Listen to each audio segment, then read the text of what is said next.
Falling to the lowest level since May. Crude prices dropping to $114 a barrel, more than $30 below the record of $147 a barrel hit on July 11th.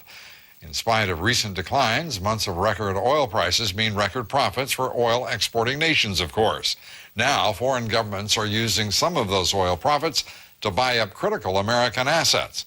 And as Lisa Sylvester reports, this raises serious questions about national security. Have you been feeling that pain at the pump?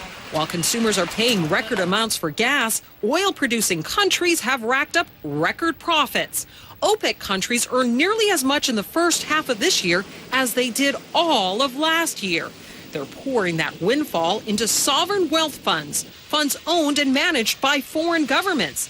And the funds owned by Middle Eastern states are snapping up U.S. assets. I think that sovereign wealth funds will keep on growing in size. I mean, right now they're nearly $4 trillion in size, and we project them to be maybe 12 trillion years from now. One such fund, the Abu Dhabi Investment Council, just bought up a 90% stake in New York's Chrysler Building. But U.S. landmarks are only part of the land grab. Also being sold off, interests in U.S. banks. In 2000, there were 20 sovereign wealth funds managing assets of several $100 billion.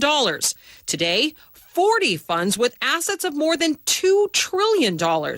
And since these funds are controlled by foreign governments, that's raised concerns on Capitol Hill. As sovereign funds acquire stakes in a wider variety of economic sectors, I believe we need to ensure that our national security is not compromised by our openness. And it's not just the oil-rich countries that are buying up U.S. assets. China, with large piles of money, is also buying up pieces of the American economy. And these funds are not transparent. It's often not clear where's the money coming from, who controls it. The director of the U.S. National Intelligence said earlier this year that there are major national security concerns about the financial capabilities of Russia, China, and the OPEC countries and their potential to exert financial leverage to achieve political ends. Lou? And this, of course, is not an issue as to whether or not these funds or any other investors should be permitted to invest in the United States, but rather is the review of what assets can be purchased from a national security basis.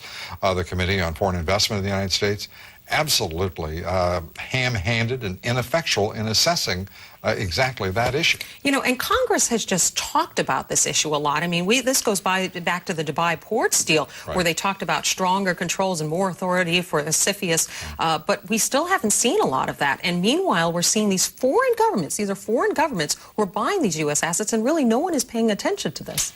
No one is paying attention. In fact, the Bush administration